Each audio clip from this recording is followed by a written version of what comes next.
Budget से संबंधित है। और बजट जो शब्द है ये फ्रेंच भाषा के शब्द बूझेट से आया है, जिसका मतलब होता है चमड़े का ठेला। अब की बार तो वो ठेला भी भगवा कर दिया। नहीं, कोई प्रॉब्लम नहीं है, आप देखते जाइए। आप कभी ऐसा समय आएगा इस दिखावे के चक्कर में जो है ना, आप इस देश की रीति रिवाज परंपराएं चेंज कर देंगे, ये बात कहना चाहूंगा। प्राचीन भारत में चाणक्य के अर्थशास्त्र से राज्य की आय, करों के माध्यम से खर्च, खजाना, लेखा जोखा, इन सब का विस्तृत जो है विवरण वहां से मिलना है।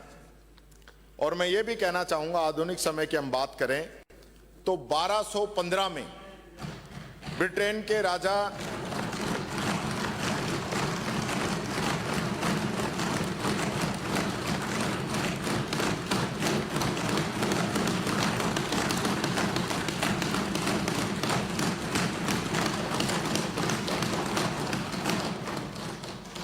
बीच में दो लाइनें याद आ गई, दो ही आई ना, कि जरा सा कुदरत ने क्या नवाजा, कि आप बैठे हो पहली सफ में, कि जरा सा कुदरत ने क्या नवाजा, कि आप बैठे हो पहली सफ में, अभी से उड़ने लगे हवा में, अभी तो शोहरत नई नई है, तुम्हारा लहजा बता रहा है, तुम्हारा लहजा बता रहा है, तुम्हारी ये दौलत नई नई है। और मेरे लिए जो बात कर रहे हो ना, उस पे भी हाथ के हाथ ही दे देता हूं आपको, कि कितने सांचों में ढल के आए हैं, कि कितने सांचों में ढल के आए हैं, ख्वाब की तरह पल के आए हैं, तुम सिफारिश से जहां पहुंचे हो वहां हम चल के आए हैं, ये बताना चाहूंगा आपको। इसलिए मेरे को छेड़ो मत, नुकसान ही रहेगा। मैं आपसे बात कर रहा था कि आधुनिक समय में अगर बजट की बात करें तो 1215 में जब ब्रिटेन के राजा किंग जॉन ने मैग्ना कार्टा लागू किया, जिसमें सभी जर्नल बातों के नियम बने, उसमें राज्य का आर्थिक लेखा जोखा भी शामिल था और उसे बजट की आधुनिक अवधारणा माना गया। मैं पूरी जिम्मेदारी से कहना चाहूंगा कि 1215 में मैग्ना कार्टा से लगा लें पूरे दुनिया के अंदर, और चाहे 2026 की हम बात करें, ऐसा नीरस बजट आज तक इतिहास में नहीं आया। और यहां तक की भी बात है कि मुख्यमंत्री जी ने सुबह 9:30 बजे ही बजट का जो है थैला वित्त मंत्री जी को दिया, ताकि वो पूरा उसका अध्ययन भी नहीं कर पाए। ये बात मैं आपसे कहना चाहूंगा। अब क्यों हंस रहे हो? अब तो समझ गए ना, सही कह रहा हूं। माननीय, यहां महिला शक्ति की बहुत बड़ी बड़ी बातें की जाती हैं, लेकिन महिला शक्ति के प्रति जो सरकार की मंशा है, महिला शक्ति ने बजट पढ़ा, वित्त मंत्री हमारी महिलाएं, और यहां बजट के बारे में क्या तुलना की गई, एक बीजेपी के माननीय सदस्य के द्वारा जिस प्रकार की बातें कही गई, मैं कहना चाहूंगा आप सब भी उसके भागी हैं, कि समर शेष है नहीं पाप का, भागी केवल व्याध, जो तटस्थ हैं समय लिखेगा उनके भी अपराध।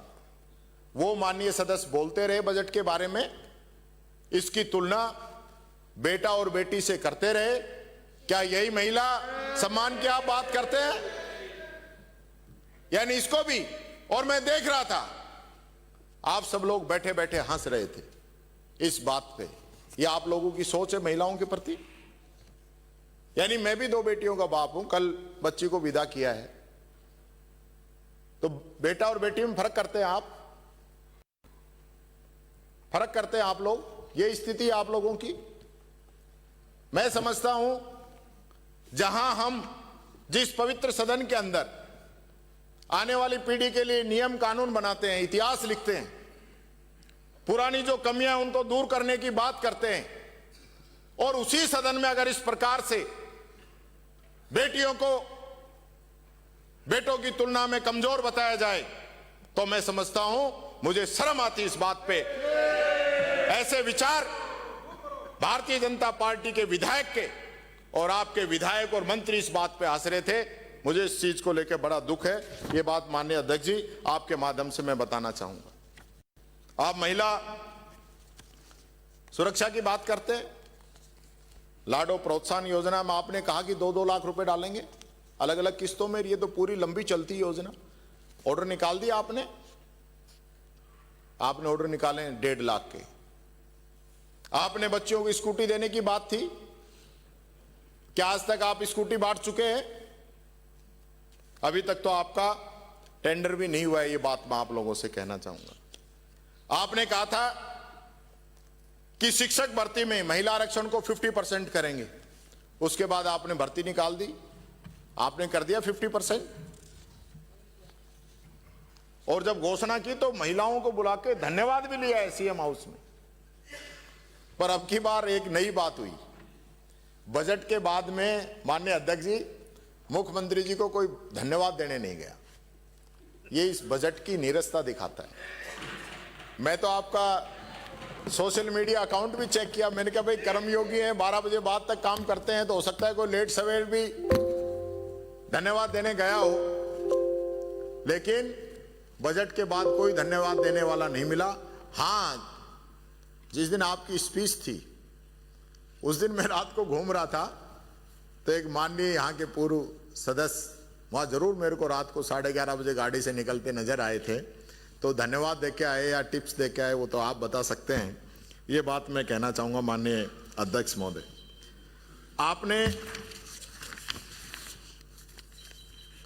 आपकी पार्टी जो है बिहार महाराष्ट्र में, अभी आसाम में भी घोषणा की है, कहीं 10,000 कहीं 20,000 महिलाओं के खाते में डाल रहे हो। तो अपने यहाँ क्या दिक्कत है? यहां भी तो डबल इंजन की सरकार है, हमारी भी तो माताएं बहनें हैं। तो क्या ये चुनाव से 3 महीने पहले 4 महीने पहले डालेंगे या अभी डालेंगे? ये तो आप डाल रहे हो, ये आप डाल रहे हो। तो ये डालने दीजिए, आप शुरुआत करिए। यहां भी बीजेपी की सरकार में यहां की में अंतर नहीं होना चाहिए, ये मैं निवेदन करता हूं। और अगर आप चुनाव से 3 महीने पहले ये पैसे डालने का काम करेंगे तो याद रखना, उस दिन हम फिर आपसे पूछेंगे कि ये पैसे आप सिर्फ वोट लेने के लिए डाल रहे हैं इनके खाते में, आपको महिलाओं के सम्मान से कोई मतलब नहीं। और बिना पैसे के लखपति बनाने का खेल तो आपके यहीं से हमने देखा है। ऐसे तो मेरे को लगता नहीं कोई बचेगा। यानी बिना लाख रुपए दिए आप लखपति कैसे कर दोगे? किसी को लाख रुपए उधार दो या उसके खाते में डालो तभी तो लखपति होगा। आप सीधा ही लखपति, बहुत बढ़िया। ऐसे तो ये पूरे देश के जो है ना, गरीबी खत्म हो जाएगी। एक ऑर्डर निकाल दो सबको, कमाल है, कमाल है। बच्चियों की आपने उड़ान योजना तक भी आपने बंद कर दी, ये बात कहना चाहूंगा। मैंने एक कविता बनाई है, पिछली बार भी मैंने बनाई थी, फिर आपने उसका जवाब भी दिया था। अब की बार कुछ बनाइए, देखो आप लोगों की समझ में आए तो।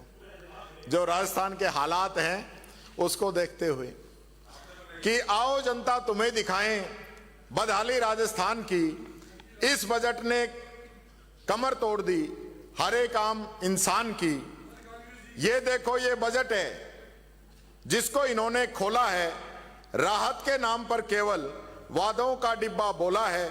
ना पेट्रोल सस्ता हुआ न डीजल के दाम घटे, महंगाई के चक्रव्यूह में आम आदमी फंस के लुटे। डबल इंजन की सरकार है बस नाम और गुमान की, आओ जनता तुम्हें दिखाएं बदहाली राजस्थान की। ये देखो ये सरकार है, 2 साल का जश्न मनाती है, पर इनसे पूछो क्या काम किया तो चुप्पी ही रह जाती है। संकल्प पत्र के पन्नों में सपनों का अंबार था, हर घर खुशहाली होगी ऐसा प्रचार था। खुल गई पोल दावों की, हर झूठे ऐलान की, आओ जनता तुम्हें दिखाएं बदहाली राजस्थान की। कहां गई वो लाखों नौकरियां, इस पूरे बजट में एक नौकरी का जिक्र नहीं है। कहां गई, कहां है? आपने कहां पढ़ लिया? बता दो कौन से पन्ने पे है ना, आप बताओ ना, बता दो, मैं तो बैठ जाता हूं। कहां गई वो लाखों नौकरियां, कहां गया रोजगार? भर्ती कैलेंडर में उलझाए हर एक नौजवान बेकार। ओएमआर घोटाले की बात अभी तक हवा में उड़ती जाती है। सच की हर एक कॉपी जैसे आग में झोंकी जाती है। पेपर लीक की गलियों में फिर फुसफुसाहट होती है।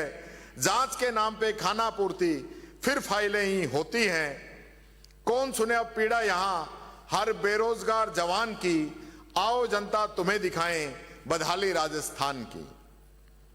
ये देखो अखबार सवेरे चीख चीख कर रोते हैं। बेटियां सुरक्षित नहीं, यहां हाकिम कैसे सोते हैं। हर दिन एक नई खबर दिल को दहला जाती है। कानून व्यवस्था की हालत सवाल उठाती जाती है। शांति का प्रदेश का हो या अब सियासी शमशान की। आओ जनता तुम्हें दिखाएं बदहाली राजस्थान की। सीएम डिप्टी सीएम की खींचतान में कुर्सी ही भगवान बनी। जनता रोती रह गई, सत्ता की पहचान बनी। अंदर तलवारें खिंची हुई, बाहर प्रेम दिखाया जाता है। राज चलाना भूल गए, बस कुर्सी को बचाया जाता है। ये शासन नहीं तमाशा है सत्ता के व्यापार की। राज धर्म सब भूल गए, बातें बस कुर्सी के प्यार की। आओ जनता तुम्हें दिखाएं बदहाली राजस्थान की। ये आप ही चला रहे हो क्या जो बता बता के? सीएम साहब सक्षम है, इसमें पर्ची की जरूरत नहीं है। अन्नपूर्णा की थाली छीनी, रसोई का चूल्हा ठंडा है। पशु बीमा की ढाल हटाई, किसान अब अभागा है। चिरंजीवी का नाम बदला पर राहत आदि रह गई। नाम बदलकर क्या होगा जब दवा ही कम पड़ गई। योजनाएं तो जीवन थी, उनको भी विराम दिया। पुरानी तस्वीरें फाड़ी पर नया कुछ ना काम किया। आंकड़ों की बाजीगरी है, सच्चाई परेशान सी। आओ जनता तुम्हें दिखाएं बदहाली राजस्थान की। कर्ज बढ़ा पहाड़ से ऊंचा, ब्याज ही सब खा जाता है। राजस्थान का भविष्य जैसे गिरवी रखा जाता है। राइजिंग के नारे गूंजे पर ग्राफ नीचे जाता है। सच की धूप में जुमला कागज सा जल जाता है। किस किस से किया एमओयू, किस किस से किया एमओयू, ये कोई नहीं बता पाता है। पता नहीं 35 लाख करोड़ का निवेश कहां कहां जाता है। फ्लॉप शो आयोजित कर कम की शान राजस्थान की। आओ जनता तुम्हें दिखाएं बदहाली राजस्थान की। अब एक पुरानी यादें और कर देता हूं, बुरा मत मानना मुख्यमंत्री जी। कहते हैं 2 साल हमारे 5 साल पे भारी हैं। अंता की हार बता रही है, ये बातें बस सरकारी हैं। कीचड़ में पत्थर कहना था, पत्थर में कीचड़ बोल गए। दशहरे पर बुराई हरनी थी, बुराई का साथ ही तोल गए। सत सत अकाल कहकर भावों का मान बिगाड़ गए। किसे देनी थी श्रद्धांजलि, वो भी मंच पे भूल गए। शब्दों में ऐसे उलझे नेता कैसे दे पहचान जी। नेतृत्व जो मजाक बने, समझो हालत जहान की। आओ जनता तुम्हें दिखाएं झांकी हिंदुस्तान की, झांकी राजस्थान की, झांकी राजस्थान की। ये बात कहना चाहूं। ये कब से लिखना शुरू किया है?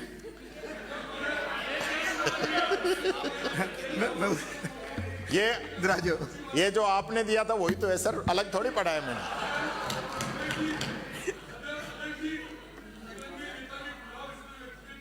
अध्यक्ष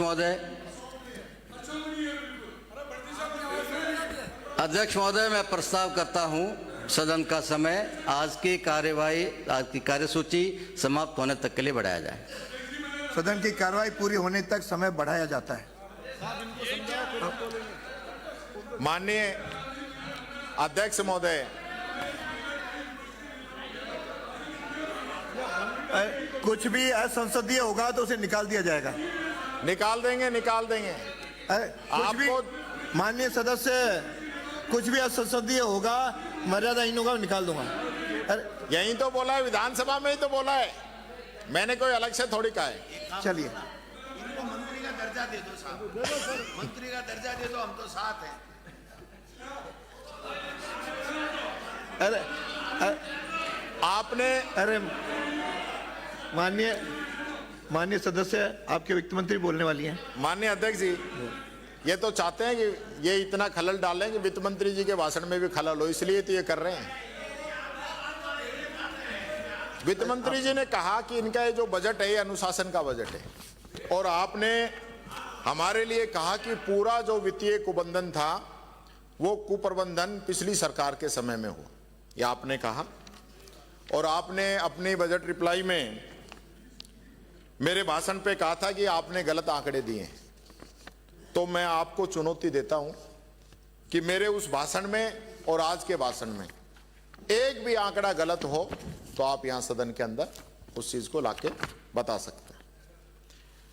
आपने एक और नई बात कर दी, आपने कह दिया कि पिछले बजट में तो 2030 तक $350 बिलियन की अर्थव्यवस्था बनाएंगे। उससे पहले आपने 28 का कहा था, और अब की बार आपने कह दिया कि 2047 तक $4.3 ट्रिलियन की अर्थव्यवस्था बनाएंगे। तो ये हकीकत बात है। मैं तो अध्यक्ष जी ये समझा नहीं, 4.3 ट्रिलियन में कितनी राशि बनती है। अगर आप लोग समझते हैं तो कोई बता दो तो मैं बैठ जाऊं, जिससे कि मेरे भी ज्ञानवर्धन हो जाए। आप बैठो मत, आपको ज्ञान करा देंगे। नहीं बैठूं, नहीं, मैं वाकई में हकीकत है, मैं खुद जिम्मेदारी से कह रहा हूं, मेरे को खुद ही नहीं पता। आप बता दो कितना पर तो ये नहीं बता पाएंगे। अध्यक्ष जी, मैं यही पूछना चाहता हूं, कितनी सी राजस्थान की जनता है जिसको पता है कि भाई 4.3 ट्रिलियन और डॉलर का भी क्या भरोसा, जब 10 साल में ही 56 से 90 पे ले आए तो 47 में डॉलर कितना चला जाएगा। तो यहां के लोगों को क्या पता। आप इंडियन में बोलो, राजस्थानी में लिख दो, हिंदी में लिखो, कुछ तो पता तो चले हमें भी कि क्या अर्थव्यवस्था आप बना रहे हो। आपने 24-25 में आपका बजट अनुमान था 17,81,078 करोड़ का, और फिर आप आरी में गए तब आपका आया 17,04,339 करोड़, यानी कि आपकी जो जीएसडीपी थी बजट अनुमान से 76,739 करोड़ कम रही। फिर अगले साल में आ जाओ 25-26 में, इसमें भी आपका अनुमान था 19,89,000 करोड़ रुपए, और फिर आरी में गए तो 18,75,413 करोड़ रुपए, यानी इसमें भी आप पीछे रह गए। और ये राशि लगभग हो जाती है 1,13,587 करोड़, यानी 6% की भारी गिरावट। इसको कहां से पूरा करेंगे आप। यानी कि जो बजट पहले बनाते हो तो ये जो सपने दिखा देते हो और फिर बाद में पूरे करते नहीं। इसका अर्थ तो यही हुआ ना भाई, बजट में आपने जो घोषणाएं की उनमें से 1,13,587 करोड़ तो इस बजट के, और इतने लगभग पिछले बजट के। तो ये सिर्फ गुमराह करने के लिए आपने आंकड़े बनाए। और अब की बार जो आपने जो तय कर दिया इसमें कि 21,52,100 करोड़ का, यानी कि पिछले 2 बजट में लगभग 2 लाख करोड़ पीछे हो। और इस साल क्या दुर्गति होगी ये तो समय ही बताएगा। मैं आपको फिर बता रहा हूं, ये आंकड़े पेश करना बंद करो, हकीकत के नजदीक रहो। मुख्यमंत्री जी, हकीकत के नजदीक रहें। हम ज्यादा दिखावा, बजट में घोषणाएं, फिर दिक्कत ये होती है कि बाद में 25% घोषणाएं तो शुरू नहीं हो पाती हैं। जो समय निकल गया 25 शुरू नहीं हुई, और जो है 50 आपकी अदर झूल में है, और 25 ही पूरी हुई है। तो आप बताओ कितने नंबर दोगे। आपसे ही कहता हूं मैं, तो आपने 2 साल में जो बजट दिया उसकी 25% घोषणाएं पूरी हुई, 25 शुरू नहीं हुई, और 50 आपकी चल रही हैं। उनकी क्या स्थिति आप ही जानो। तो फिर ऐसा बजट क्यों लेके आए जो हमारी घोषणाएं पूरी रही। ये बात मैं कहना चाहूंगा। हमने कहा था कि हम जो है 2025 तक 15 लाख करोड़ की अर्थव्यवस्था को बनाएंगे। तो हमने ये जो लक्ष्य है 24 में ही पूरा कर लिया था। ये बात मैं कहना चाहूंगा, ऐसी होनी चाहिए स्थिति। इसी प्रकार से जो राजकोषीय घाटा है 24-25 में 3.9% था, लेकिन पहुंच गया 4.1%। फिर आपने कहा भाई इसको डाटा मैनेज करें, यही काम किया है। लेकिन आरई में जब 25-26 का बजट पेश हुआ तो फिर बढ़ के 4.1% हो गया, और इस प्रकार पहले ही बजट में आप 0.2% से चूक गए। इसी बजट में आपने बहुत बड़ा जोर दिया था कि ये जो है वित्तीय अनुशासन है। ये वित्तीय अनुशासन है या राजकोषीय घाटा है, ये मैं पूछना चाहता हूं, इसका आप जवाब दे देना आप जब बोल रहे हैं। जब इसी प्रकार से 25-26 के बजट में जब बीई के अंदर वित्त मंत्री जी ने 4.3% रखा, 84,644 करोड़, और बताया 3.9%, तो परसेंटेज कौन निकालता है? राशि का परसेंटेज ही कम लिख दिया, कमाल है। और इसी प्रकार से चालू वित्त वर्ष 25-26 का संशोधित राजकोषीय घाटा भी 3.7% रहने का अनुमान बता दिया आपने, और ताली बजवा ली। ये तो आएगा रिजल्ट बाद में, आपके अनुमान से थोड़ी चलेगा। और कागजों पे घाटा तो कम हो रहा है और वैसे ज्यादा हो रहा है, और खर्चों के अंदर जो कटौती हो रही है वो आपके सामने है। 25-26 में कैपिटल आउटले के लिए 53,686 करोड़ रुपए आवंटित किए थे आपने, और उसको संशोधित करके आरई के अंदर आपने 38,288 करोड़ ही कर दिया। यानी कि राजकोषीय घाटा कम दिखाने के लिए विकास कार्यों में 28% की कमी कर दी आपने, 28% की। और अपनी आय का बजट जो है अनुमानों से 18% कम रहा है आपका ही, यानी आप अपने वादों को पूरा नहीं कर पा रहे हो, ये हकीकत है। 26-27 में राज्य का कुल बकाया कर जो जीएसडीपी का 36.2% होने का अनुमान है, वो 15वें वित्त आयोग द्वारा 25-26 तक सुझाई गई सीमा 29.5% से काफी अधिक है। 2019 में जब कांग्रेस की सरकार आई थी ना, तब 3,54,000 करोड़ रुपए का कर्ज हमें विरासत में मिला था, और कोविड जैसी स्थिति रही, और केंद्र सरकार में डबल इंजन जो था वो दूसरा था, दाव वाला डबल जो है वो दूसरी तरफ चलता था, कोई सहयोग नहीं मिला। उसके बावजूद भी जब आप लोगों को हमने सत्ता सौंपी तब कर्जा था 5,70,000 करोड़ रुपए, यानी 3 साल कोविड भी हो गया, सब कुछ हो गया, उसके बावजूद 5 साल में हमने 2,26,000 करोड़ रुपए का कर्ज सरकार ने लिया। और आप कह रहे हो कि हमें विरासत में 5,70,000 करोड़ का कर्जा मिला है, तो अब तो डबल इंजन की सरकार है, इस कर्जे को कम करते। कितना कम किया आप? मैं बताता हूं आपने कितना कम किया है। आपने पहले ही साल में 70,042 करोड़ रुपए लिए, दूसरे साल में आपने 72,493 करोड़ रुपए लिए, और अब तीसरे साल में 79,493 करोड़ रुपए आप कर्जा ले रहे हो। यानी 3 साल में ही आप 2,22,000 करोड़ रुपए का कर्जा लेने जा रहे हो। तो ये काम तो आप सही कह रहे हो कि जो काम हमने 5 साल में किया वो आपने 2 में ही कर दिया, तो कर्जा लेने वाला काम तो आपने कर दिया 2 में। ये बात तो मान लो। यही है असली आपका जो बार बार अब मेरी समझ में आ गया कि आप बार बार क्यों कहते थे कि जो हमने 5 साल में काम किया है वो आपने 2 में कर दिया। तो कर्जे लेने वाला काम तो कर दिया, क्योंकि चार्वाक दर्शन का एक प्रसिद्ध श्लोक है कि यावत् जीवेत सुख जीवेत ऋणम कृत्वा घृतम पीवेत भस्मी भूतस देहस पुनरागमन कुतः। यानी कि शुद्धि बोल रहा हूं, मुख्यमंत्री जी से शुद्धि बोल रहा हूं, यानी जब तक जियो सुख से जियो, चाहे इसके लिए कर्ज क्यों नहीं लेना पड़े। और एक बार शरीर में भस्म हो जाने के बाद पुनर्जन्म कहां मिलता है? हाँ तो इधर बताओ पहले। इसलिए आपको पता है कि अगली बार भाई कांग्रेस आएगी, हमें तो जाना है, इतना कर्जा छोड़ जाओ, ये जाने ऋण का काम जाने, यह बात मैं कहना चाहूंगा। आपने 25-26 में कुल खर्च का लक्ष्य रखा 5,37,000 करोड़ रुपए, पर यह भी आपका 4% ऊपर निकल गया। और यह इसलिए नहीं बढ़ा खर्चा कि आपने कोई सामाजिक सुरक्षा पेंशन बढ़ा दी या आपने कोई बड़े प्रोजेक्ट शुरू कर दिए, इसलिए नहीं। ये इसलिए कर्जा लिया है जो आपने कर्जा चुकाने के लिए, जो कर्ज लिया है ना, उसको चुकाने के लिए 26% राशि एक्स्ट्रा खर्च करनी पड़ी। ये बात आपको बता। नेट एक्सपेंडिचर जो 3,80,000 करोड़ रुपए होना था वो 3,60,000 करोड़ ही हुआ।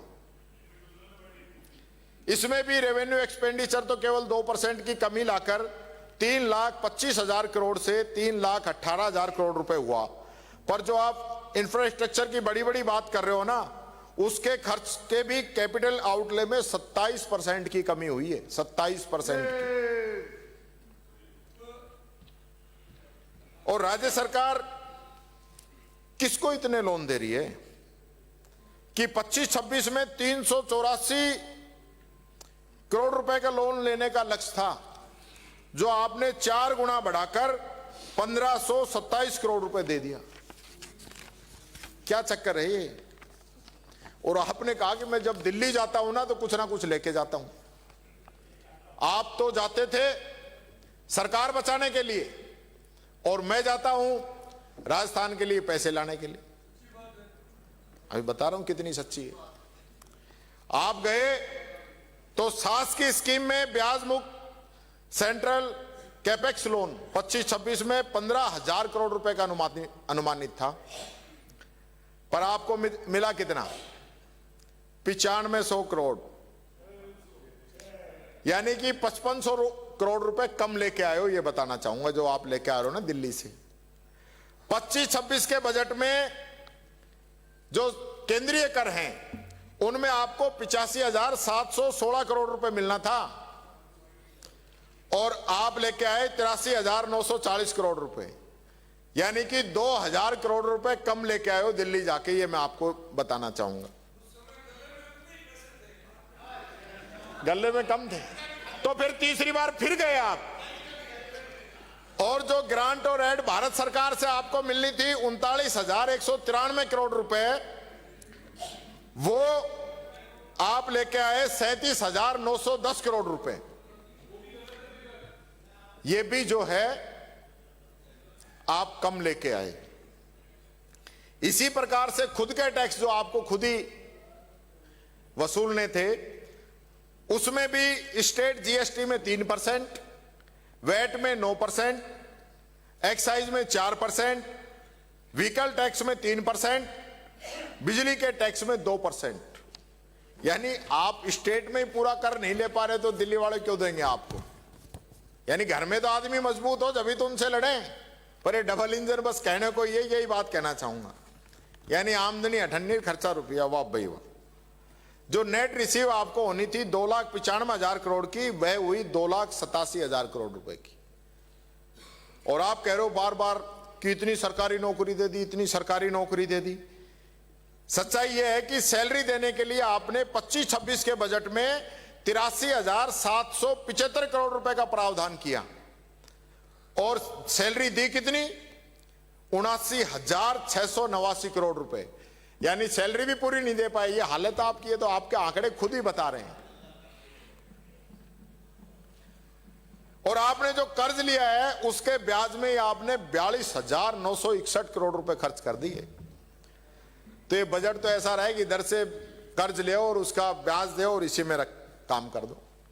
2 लाइनें कहना चाहूंगा कि उड़ान वालों, उड़ान में दम रखो अपना, जो पर उधार के हैं वो कभी भी गिर सकते हैं। सलीका जिनको है हवाओं से तैरने का हुने, क्या डर है हवा के रुख कभी भी बदल सकते हैं। इसलिए आप डरो मत मुख्यमंत्री जी, जम के काम करो, बार बार दिल्ली जाना बंद करो, क्योंकि दे भी नहीं रहे कुछ। आपने कह दिया कि मैं बहुत कुछ लेके आ रहा हूं, फिर भी नहीं दे रहे। सबसे बड़ी बात, हाई कोर्ट से फटकार लगी। माननीय मंत्री जी, हाई कोर्ट ने फटकार लगाई आप लोगों को कि जो बजट एजुकेशन के लिए 20,000 करोड़ होना चाहिए था, आपने 2,000 करोड़ रुपए दिया है। इससे गंभीर बात क्या हो सकती है? क्या स्थिति है प्रदेश के स्कूलों की? ऊंट के मुंह में जीरे वाला काम आप कर रहे हो और बातें करो तो बड़ी बड़ी। यानी कि आपके लिए बच्चों के एजुकेशन कोई प्रायोरिटी नहीं है। बच्चे वहां दब के मर गए थे, आप गए भी नहीं उस जगह। ये बहुत गंभीर बात है। मैं ये कहना चाहूंगा कि आपने पिछले वित्त वर्ष में बजट का 18.2% आपने एजुकेशन पे खर्च किया, और इस बार यानी एजुकेशन का बजट कम कर दिया। अध्यक्ष जी, एजुकेशन का बजट कम कर दिया, जिसके लिए बजट की जरूरत थी, नहीं बना पाए। और आपने 18.2 से कम करके इसको 17.1% कर दिया। ये हालात आपकी सच्चाई है कि आपकी एजुकेशन के प्रति क्या सोची, ये बात मैं बताना चाहूंगा। मंत्री इसी को रखना और यही कारण है कि 1.5 लाख से ज्यादा पद रिक्त है राजस्थान के अंदर स्कूलों के। और आपने कहा था कि पहले वर्ष के अंदर एजुकेशन की हम सारी भर्तियां पूरी करेंगे। कब पूरी करेगा आप? आधा समय निकल गया आपका। सिर्फ गुमराह करना है, करते रहो। दूसरी बात आती है मेडिकल की। मेडिकल के अंदर राजस्थान का हेल्थ मॉडल जो है पूरे देश के अंदर, दुनिया के अंदर मशहूर था। लोग देखने आते थे, भारत सरकार के लोग आते थे, गुजरात मॉडल वाले भी राजस्थान देखने आते थे। लेकिन हुआ क्या? चिरंजीवी का नाम बदल दिया। बदल दो, कोई दिक्कत नहीं, नाम तो सारे बदल रहे हो आप। भामा साहब 5 लाख की थी, हमारी चिरंजीवी 25 लाख की है। नहीं नहीं नहीं नहीं नहीं, भामा साहब के चक्कर में ही नहीं पड़े हम। फिर आप बात कर रहे हो भामा साहब जो है कोई तो आप लोग भी तो बोल रहे हो, दोनों पक्ष चुप हो जाओ तो करें। उधर भी देखो, अब सब बोल रहे हैं, और रोहित भी बोल रहा है, आप भी बोल रहे हो, मुझे आप भी चुप रहो तो मैं इनको भी चुप, आप भी चुप। नहीं नहीं, कोई दिक्कत नहीं है साहब। एजुकेशन मंत्री तो जो है राम कथाओं में इनमें लगे हुए हैं, तो उनने तो ध्यान दिया नहीं तो कम हो गया। पर मैं स्वास्थ्य मंत्री जी से कहना चाहूंगा कि वो आप इस बजट का जरूर ध्यान रखें। आपका बजट जो है 8.4% था, उसको घटा के 8.1% कर दिया है। और यही कारण है कि आरजीएचएस का भुगतान नहीं हो रहा। भुगतान नहीं हो रहा, लोगों ने दवाई देनी बंद कर दी।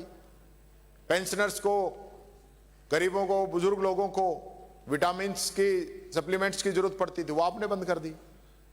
कमाल ही कर दिया। यानी कि क्यों अपनी स्कीमों को हम कमजोर करना चाहते हैं? हेल्थ और एजुकेशन, इनका बजट तो बढ़ना चाहिए। और तीसरा जो नंबर आता है वो हमारे एग्रीकल्चर का आता है। आपके घोषणा पत्र का पहला पन्ना था, तो आपने तो तय कर रखा था। और मेरे को तो ऐसा लगता है कि आपको एग्रीकल्चर का बजट कम करना था, तो बैलेंस करने के लिए शिक्षा और चिकित्सा भी साथ जोड़ दिया।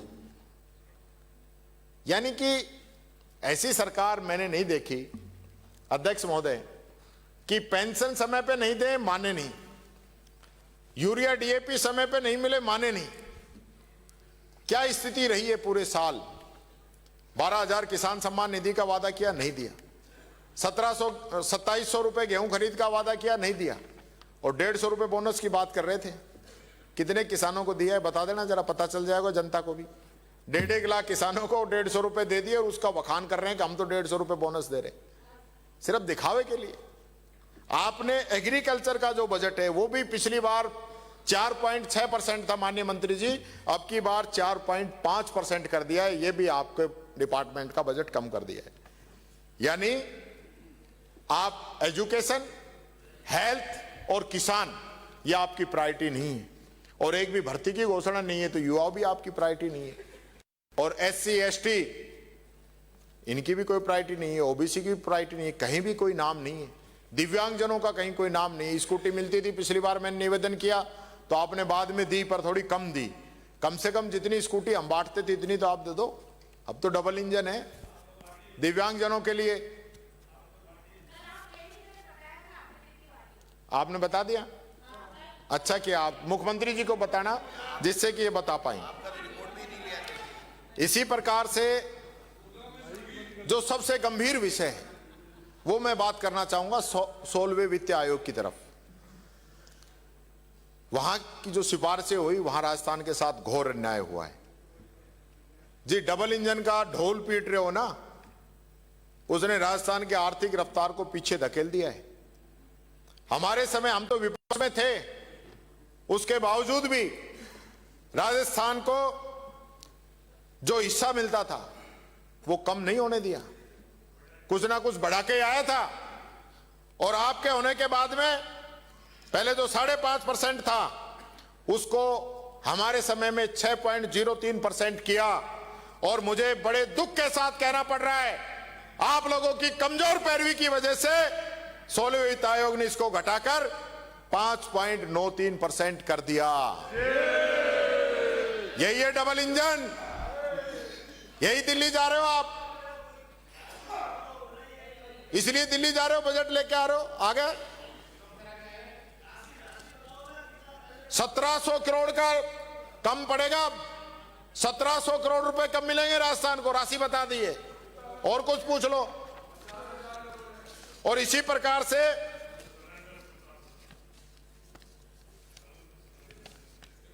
ये जो दोनों बजट में 2-2 हजार करोड़ रुपए मैंने पहले बताया जो कम आए, और 1700 हो गए, 3700 करोड़ रुपए कहां से लाओगे? किसकी जेब में से निकलेंगे? राजस्थान की जनता पे टैक्स लगाओगे और कहीं से थोड़ी ना आएंगे। यानी आप लोग राजस्थान की पैरवी नहीं कर पा रहे हो, ये बात मैं कहना चाहूंगा। आपको बताना चाहिए था कि राजस्थान का भौगोलिक जो स्टेटस है उसमें राज्यों के अलग राज्यों में बहुत अंतर है। आज हम जिस प्रकार से जितनी भी योजनाएं चलाते हैं, चाहे सड़क हो, पानी हो, बिजली हो, हमारा खर्चा अन्य राज्यों से ज्यादा आता है, पर कमाल है। इसी प्रकार से मैं एक निवेदन करना चाहूंगा कि पूरे सदन की तरफ से सर्वसम्मति से एक प्रस्ताव भारत सरकार को भेजा जाए कि राजस्थान के साथ जो अन्याय हुआ है इस पे पुनर्विचार करे और इस राशि को बढ़ाने का काम करे। ये बात मैं कहना चाहूंगा। इसमें तो समर्थन कर दो, बढ़ना चाहिए।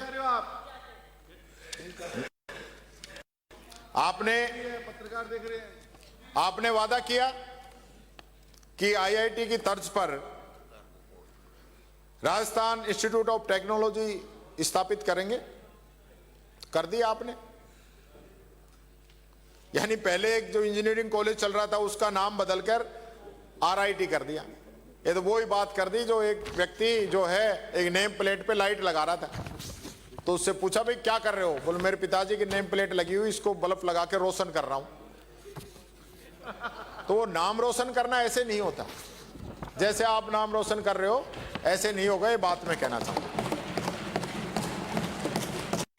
इसी प्रकार से आपने वादा किया बच्चों से 1200 रुपए देने का, तो 1200 की जगह आपने 600 ही दिए, और 600 भी एससी, एसटी और बीपीएल को, यानी कि ओबीसी और जनरल कास्ट आपने दोनों को ही छोड़ दिया, और 1200 की जगह आपने 600 ही दिया। और इस बजट में आपने कहा है कि 250 करोड़ रुपए में 40 लाख बच्चों को ड्रेस दोगे, यानी कि 625 रुपए में एक ड्रेस आएगी, 2 ड्रेस आएंगी 625 रुपए में। मैं देता हूं 625 रुपए, आप सिलवा के दिखा दो मंत्री जी, शिक्षा मंत्री जी से पूछता हूं, आप सिलवा दो 625 रुपए में 2 ड्रेस, कपड़े सहित सब कुछ आ गया।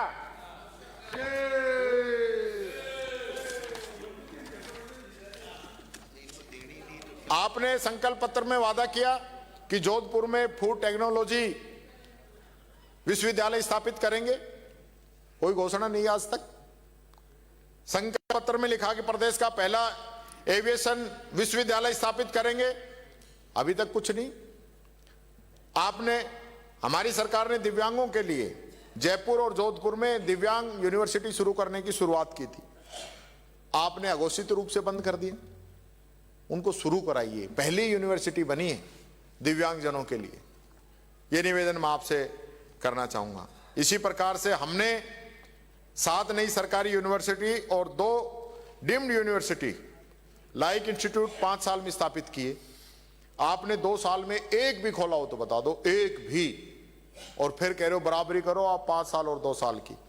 पता नहीं किस चीज की कौन सी किताब रख दी, कौन से आंकड़े कहां से लाए हो, किस पे चर्चा कराओगे भी आया, कमाल है।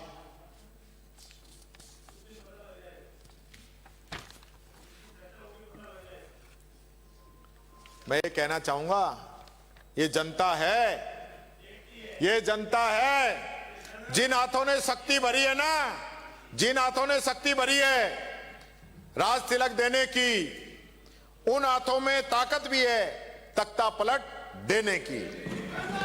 इसलिए ज्यादा बहम में मत रहो, ज्यादा बहम में मत रहो, तख्ता कभी भी पलट सकता है। अरे उधर ही बात करो ना, उधर बोलते हो तो चुप रहते हो, आपने बोलते हो तो एकदम से बोल पड़ते हो। ये दोनों पक्ष चुप रहो। आपने हमारे समय में लोकतंत्र मजबूत था, ऐसा थोड़ी चलेगा अध्यक्ष जी। हमारे समय में लोकतंत्र मजबूत था, कर्मचारी अपनी बात सीधे जो है मुख्यमंत्री से कह सकते थे।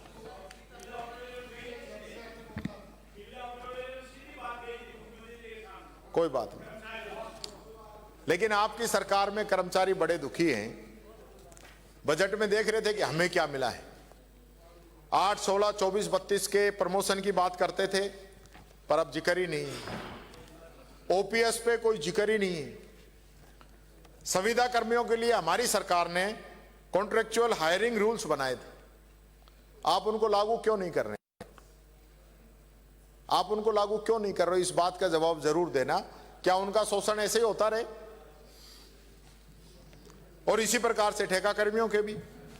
दूसरा एक बात मैं कहना चाहूंगा, इसी पूरे सदन ने, आपने सफाई कर्मचारियों की भर्ती की बात की, इसी पूरे सदन ने पक्ष विपक्ष सब लोगों ने ये कहा कि इसके अंदर प्रायोरिटी वाल्मीकि समाज को देनी चाहिए, सबने कहा। फिर आप क्यों नहीं दे रहे हो? पहले ही साल की घोषणा है आपकी, तो आप क्यों बार बार उसको आगे सरकाते जा रहे हैं? आप पूछते हो बार बार, नए नए नियम बना रहे हो, आप उनको कीजिए ना भर्ती। ये बात मैं कहना चाहूंगा। डूंगरी बांध का जो मामला है, कितना बड़ा मामला चल रहा है, क्षेत्र गांवों का विस्थापन होना है। आपके इस पूरे बजट में इसके लिए आपने कोई भी बात रखी क्या? रखा बजट में? कुछ नहीं रखा। आपने 4 लाख भर्तियों का वादा किया, इस बजट के अंदर एक भी नहीं की। तो या तो आपने रख ली अपने कि एप्रोप्रिएशन बिल जिस दिन आएगा उस दिन मैं ही घोषणा करूंगा, वित्त मंत्री क्यों करे? यानी कि इस लड़ाई में भी इस बजट की जो है ना, मैं समझता हूं बहुत फजीयत हो रही है। यानी आधी घोषणाएं, मेन घोषणाएं आपने रखी हुई है, ऐसा मेरे को जानकारी मिली है। पूरा इतिहास याद है।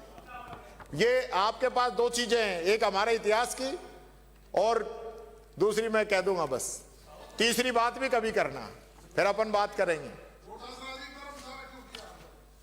वो सब समझ रहे हो। मैंने पूछा था, उस दिन भी पूछा था, आज भी मेरे को बता दो कि आपकी सरकार आने के बाद में कितनी भर्तियों के विज्ञापन आपने जारी किए, उनके पेपर कराए, उनके इंटरव्यू कराए और उनकी ज्वाइनिंग कराई। ये जवाब तो दे दो। या जो पुरानी हमारे समय की चल रही है उनको नियुक्ति पत्र पकड़ाते रहोगे? कुछ खुद की भी तो बताओ। पाइपलाइन में बताते हैं। पाइपलाइन कौन सी पाइपलाइन है? पाइपलाइन ही नहीं आ रही। और वो भी मैंने बताई आपको। मैं कोई मना नहीं कर रहा, जो उस दिन आपने बताई थी ना वो भी हमारे टाइम की थी। अब आज वाली कौन सी है ये भी मैं तो कह रहा हूं, आप स्थिति स्पष्ट कर दो कि इन भर्तियों की शुरुआत हमने की है। आपने जिनका एडवर्टाइजिंग आपने जारी की है वहां से बता दो, मैं मान जाऊंगा। आपने वादा किया था कि नेशनल टेस्टिंग एजेंसी की तर्ज पर एनटीए की घोषणा आपने की। बताओ आप क्या किया आपने? और नीट की जो परीक्षा हुई उसमें जो गड़बड़ी हुई उसकी स्टडी कराई आपने? आपने आरपीएससी के अंदर 10 सदस्य बनाने की बात कही, आपने भर दिए क्या? आपके नेता तो आरपीएससी को भंग करने की बात करते थे, कर दी क्या आपने? नए स्ट्रक्चर लागू कर दिया क्या? यानी कि हकीकत यह है कि अब भी जो भर्तियां भी मान लो हो रही है ना, तो उस विभाग की पूरी नहीं हो रही है, उसमें कुछ पद खाली छोड़ के आप भर्तियां कर रहे हो। कंप्लीट ही करो ना सारी, टोटल उस डिपार्टमेंट एक तो कंप्लीट हो। इसी प्रकार से आपने जल जीवन मिशन का आपने वादा किया कि हम जो है 25 लाख घरों में 24-25 के अंदर नल लगाएंगे, और 25-26 में 20 लाख घरों में आपने पानी उपलब्ध कराने की बात कही। लेकिन 2024 में 9,44,000 वो भी हमारे समय के चल रहे थे, और 25-26 में केवल 2,25,000 ही आप कनेक्शन दे पाए हो। ये हकीकत है आपकी। और ये और बता देना, अभी जो आपने 14 लाख की घोषणा की बजट के अंदर, तो जिस दिन आप यहां बजट की घोषणा कर रहे थे ना 14 लाख की, उसी दिन जेजेएम का पोर्टल आपके कनेक्शन दिखा रहा था 13,49,000। यानी ऑनलाइन जो आंकड़े दिखा रहे हो उन्हीं में ही पूरा ही, यानी कि 1,000-2,000 ऊपर नीचे होते तो हम समझ जाते, यानी 13,51,000 होते जब भी हम मान लेते, पर ये तो 49 हैं, नीचे वाले में गिने जाएंगे सीधा ही। यानी ऐसी सफेद जो है यहां चल रही है। और एक चीज और पूछना चाहता हूं, आप कह रहे हो जेजेएम की समय सीमा 28 तक बढ़ा दी है, तो इस साल कितना पैसा मिला है आप लोगों को? इस साल जेजेएम में कितना पैसा मिला है राजस्थान को भारत सरकार से? कोई बता सकता है? कुछ तो पानी वाले मंत्री नहीं है, बताए कौन? यानी कि ऐसी हालत आप लोगों ने करा दी, जेजेएम घोटाला सारो सब कुछ कर लिया, लेकिन जनता को क्या मिला? 2.25 साल तो जांच में निकाल दी, फिर ये कनेक्शन कब कराओगे? जो बजट घोषणा है वो आपकी पूरी नहीं हो रही है, बात कहना चाहूंगा। आपने रिफाइनरी की यहां घोषणा की, आपने घोषणा की थी यहां से कि हम जो है अगस्त में इसका उद्घाटन करेंगे। तो अब कौन से अगस्त अगली की बोली थी, या तो आपने एक साल आगे की बोल दी होगी? मोदी जी टाइम नहीं दे रहे हैं। मोदी जी तो आ रहे हैं ना अध्यक्ष जी के यहाँ, अजमेर में आ रहे हैं, तो ऐसी घोषणा क्यों करो? आपने ईआरसीपी की, यहां मंत्री ने जवाब भी दे दिया ईआरसीपी पे। ईआरसीपी कौन सी योजना है? ईआरसीपी कौन सी योजना है? ईआरसीपी को पीकेसी, फिर अब रामजल सेतु, ये नाम इतने भी मत बदलो कि आपके मंत्रियों को याद नहीं रहे कि हमारी योजना का नाम क्या है और बजट में क्या दिया, ये भी बता देना ईआरसीपी को। आप मेरे आए थे चुनाव के अंदर, रामगढ़ में उपचुनाव था, आप आए थे और आपने कहा ईआरसीपी का पानी आ रहा है रामगढ़ के अंदर, अलवर के अंदर। हमें भी बता देना अलवर वाली जो पाइपलाइन है कितने इंच बिछ चुकी है। मैं फुटिया किलोमीटर की बात नहीं कर रहा, इंची में ही बता दो आपकी कितने इंच आपने बिछा दी इन 2.25 साल के अंदर, ये बात मैं पूछना चाहता हूं। आपने यमुना का भी बहुत बड़ा जो है ढोल पीटा है कि यमुना का भी समझौता हमने कर दिया है, यमुना का पानी भी हम लेके आ रहे हैं। मोदी भागीरथ तो पूरे में ही बन गए, अलवर वाले में भी भागीरथ बन के ही। पर अब आप ये बताओ कि वो मोदी जी ने कौन कौन से जिलों का नाम ले दिया जो इस योजना में नहीं आते, यानी उनका नाम भी मोदी जी बोल गए कि ये इस स्कीम में हम कर रहे हैं। ये स्थिति हो गई। और उसके लिए आपने कितना बजट इस बजट में रखा है यमुना के लिए, वो भी आप बता देना। वित्त मंत्री जी आप जवाब देंगे तो बताना कि यमुना जल के लिए आपने कितना पैसा इस बजट में रखा है, क्योंकि अभी रखोगे तो फिर वो इस साल काम शुरू हो गया तभी तो जनता को पानी मिल पाएगा, या ये भी जो है चुनाव से 3 महीने पहले की घोषणा वाला चक्कर है, ये मैं पूछना चाहता हूं। आपने राजस्थान के अंदर हमने कानून बनाया कि पेंशन जो है वो 15% बढ़ेगी। पहली साल आपने बढ़ा दिया, दूसरी साल आपने 15% की जगह 100 रुपए बढ़ाए, और अब की बार तो 100 रुपए भी नहीं। क्यों नहीं बढ़ाया आपने? 15% पेंशन बढ़ाइए, कानून है, इस कानून के नियम बनाइए, और समय पे भुगतान, ये भी उस कानून के अंदर है कि हर महीने पेंशन उस लाभार्थी को मिलनी चाहिए। तो ये आप ऐसी स्कीमों को भी लटका रहे हो आप। हमारा राज आने दो, 2000 रुपए पेंशन देंगे, या आपसे तो 1250 भी नहीं दी जा रही है, बात कहना चाहूंगा। आपने गिग वर्कर को लेकर आपने बात कह दी, गिग वर्कर को लेकर आपने घोषणा कर दी। आपने क्या किया आप बता दो? पूरा साल निकल गया, पूरा साल निकल गया, और इस बजट में भी आपने गिग वर्कर के लिए क्या, यानी जिक्र ही नहीं है। और जो घोषणा की थी पिछली बार वो कितनों को दे दी वो भी बता देना आप। यानी ये घोषणाएं सिर्फ यहां मैच बजवाने के लिए, बेचारे मैच बजा बजा के परेशान हो गए, लेकिन मिलता कुछ है नहीं। ये इनकी मजबूरी है, छाले पड़ गए, मजबूरी है। हम बड़ाई भी करते हैं, फिर लास्ट में दबी जुबान से कहते भी हैं कि हमें ये नहीं मिला, हमें ये नहीं मिला।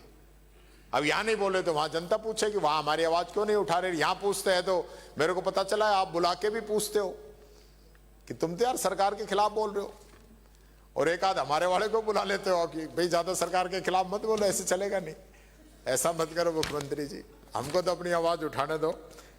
आपने ये स्थिति है कि कई कर्मचारी संगठन जो है हड़ताल पे जाने की तैयारी कर रहे हैं, ये बता देता हूं आपको। और आप उस दिन कह रहे थे कि हमारे यहां पे कहीं जो है कहीं कोई धरना प्रदर्शन नहीं चल रहा, कोई यहां बाहर निकलो, यहीं से बाहर। मैं हर बार उदाहरण देता हूं, यहीं से शुरू करता हूं। पिछली बार भी मैंने कहा, विधायक, पत्रकार, इन सब से कहा, आज इस विधानसभा से बाहर निकलो। यानी मेन रोड आपकी जाम है, वकील धरने पे बैठे हैं, 1.5 लाख से अधिक वकील हैं जो धरने पे बैठे हैं, और आप उनकी नहीं सुन रहे। कमाल है। कोई ऐसा जिला नहीं है जहां आपके खिलाफ धरना नहीं चल रहा हो। यह अलग बात है, आजकल धरने की परमिशन देनी भी आप लोगों ने बंद कर रखी है, यह बताना चाहूंगा। आपने आंगनवाड़ी के कार्यकर्ताओं का मानदेय, संविदा कर्मियों का मानदेय बढ़ाने का वादा किया, आपने नहीं बढ़ाया। आपने कई जगह बाईपास और रिंग रोड की घोषणा की, आपने कोई पूरा नहीं हुआ। बता दो कहीं भी काम शुरू हुआ हो, कहीं भी, ये मैं आपसे कहना चाहता हूं। और अब की बार तो आपने कमाल ही कर दिया। ऐसा लगता है जैसे कि इन सब का आप पे कोई ज्यादा ही प्रेशर आ गया कि ये जो मिसिंग लिंक और ये जो सड़कें हैं ना, ये विधानसभा वाइज मत दो। कमाल है। यानी कि बजट आपका हजारों लाखों करोड़ का, और हमें उसमें से एक एमएलए को पूरे तो पिछली बार भी नहीं दिए, आपकी घोषणा के बावजूद भी पूरे नहीं मिले, किसी को मिले किसी को नहीं मिले। और हमारे 5, 7, 10 करोड़ में ही आपको इतना डर लगता है कि भाई इनको 10 करोड़ दे देंगे तो पता नहीं क्या हो जाएगा। कमाल हो गया। और हमें नहीं, अब की बार तो आपको भी कितना, ट्यूबवेल कितने दिए? 3, पिछले साल के 5 बाकी हैं, यानी 3। इतना तो करो कि ये एमएलए के कपड़े फटने से बच जाएं। 3 कहां लगाएंगे? यानी 3 बोरिंग, 6 हैंडपंप, कमाल ही कर दिए। यही तो डबल इंजन का कमाल है, यही। और भाई हद होगी, चापलूसी की भी हद ही है। यानी कि नमो नर्सरी, नमो वन, स्मृति वन, अरे भाई कुछ तो छोड़ो। जीते जी मूर्ति लगवा रहे हैं, स्टेडियमों के नाम चेंज करा रहे हैं, ये सारे बाद में तो हमने देखे, लेकिन पहले जो लग रहा है ये मामला, मैंने गांधी जी के 3 बंदरों वाली बात, कहावत मैंने पढ़ी थी, आपकी तरफ नहीं है 3, पूरी टोटल में बात कहना चाहूंगा। गांधी जी का जो मान सम्मान अंतर्राष्ट्रीय स्तर पर है, लेकिन आपको उनसे कुंठा है, कहीं ना कहीं आपके मन में है गांधी जी के प्रति जो विचार है। और आपने उनके नाम पे योजना जो है जी राम जी लेके आ गए, महात्मा गांधी जी का नाम हटा दिया। गांधी जी तो जब उनके प्राण निकले उस समय भी उनके मुख से जो अंतिम शब्द निकला था वो हे राम था। तो आपने गांधी जी का नाम बदल दिया। और गांधी जी के 3 बंदर थे कि बुरा मत बोलो, बुरा मत देखो, बुरा मत सुनो। अब वो 3 बंदरों का काम कौन कर रहा है वो मैं बताना चाहूंगा कि जो आंख बंद कर लिए आपकी सरकार में, वो कानून बन गया, उसको सच्चाई नहीं दिखती। कभी अरावली के अस्तित्व को मिटाने के फैसले लिए जाते हैं तो कभी किसान विरोधी कानून लेके आए जाते हैं। ये बात कहना चाहूंगा। जो कान बंद करके बैठा है वो सरकार बन गए, जनता की तकलीफ उनको सुनाई नहीं देती, और जिन्होंने मुंह बंद करके रखा था वो स्थिति आपने संवैधानिक संस्थाओं की कर दी कि वो सिर्फ सरकार के पक्ष में ही बोलें। ये बात मैं आप लोगों से निवेदन करना चाहूंगा। आपने जुलाई 24 में जब संशोधित बजट पेश किया तो आपने नए जिलों के बुनियादी ढांचे के लिए 1000 करोड़ की घोषणा की। फिर 12 मार्च 2025 को बजट चर्चा के दौरान पुनः फिर ऐसी आपने घोषणा की मुख्यमंत्री जी ने। अब पुनः फिर 3000 करोड़ रुपए की फिर जो है आपने घोषणा कर दी है। अब नए जिलों में मिनी सचिवालय के लिए घोषित कर दिया आपने 3000 करोड़ रुपए। तो 2 साल में कितने मिनी सचिवालय बने ये भी जरा बता दो, एक आध बताएंगे जरूर? बहुत बढ़िया। आपने जो ये बजट घोषणा के बाद के बताना, जो हम बना रहे थे वो मत गिनाना। हाँ, तो आप ये बता दो जो 1000 इलेक्ट्रिक बसों की घोषणा की थी वो कहां कहां चल रही है, कौन से रूट पे, वो इनसे पूछो। आप बहुत जोर के वो कह रहे वो इनसे पूछो। यानी कि सिर्फ घोषणा करनी है, टेबलें बजवानी है, यही काम रह गया। और औरों की तो बात छोड़िए, भरतपुर के जो हालात हैं वो सिटी बस सेवा भरतपुर में आपने कहा शुरू नहीं हुई। वो गृह राज्य मंत्री जी चले गए, वो भी भरतपुर से आते, हाँ गए। ऐसे समय में साथ छोड़ देते हैं जब कठिन समय होता है। आपने भरतपुर शहरी पेयजल योजना की घोषणा की, आपकी शुरू नहीं हो पाई। आपने रूपवास और वैर में नए औद्योगिक क्षेत्रों की घोषणा की, कोई निर्माण नहीं हुआ। आपने भरतपुर संभाग में प्रस्तावित पैरा स्पोर्ट्स स्पेशल कॉम्प्लेक्स की घोषणा की, काम शुरू नहीं हुआ। आपने जयपुर आगरा नेशनल हाईवे पर 0 एक्सीडेंट जोन और ब्लैक स्पॉट्स का सुधार कार्य की बात करी, नहीं हुआ। आपने 11 फरवरी को भरतपुर के भुसावर बाईपास की घोषणा की, जिसकी सैंक्शन कांग्रेस सरकार में निकल गई थी। और वो सारे काम जो रोके हुए ना, जो आपका एक ऑर्डर निकला था दिसंबर में, उस ऑर्डर की वजह से सारे काम आप लोगों ने रोक रखे हैं।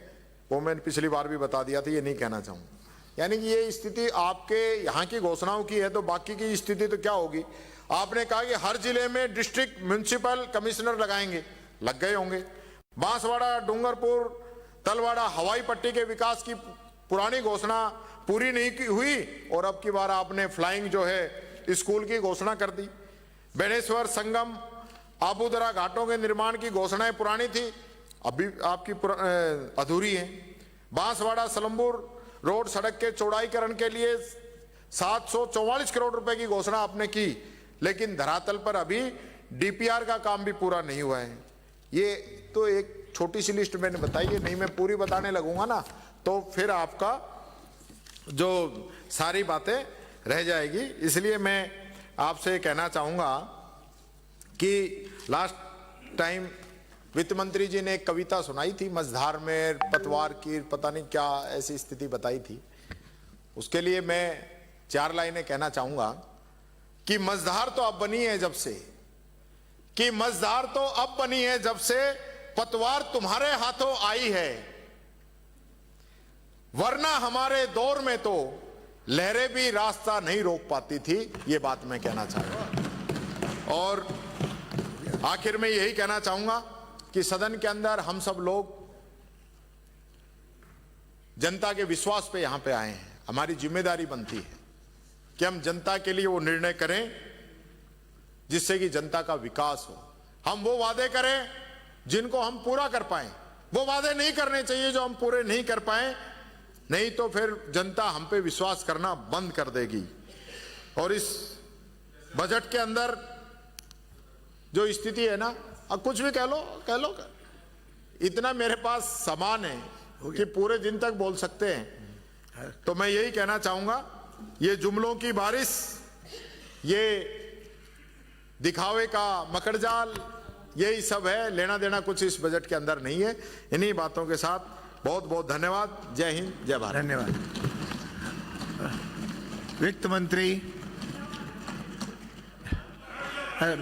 वित्त मंत्री माननीय दिया कुमारी जी।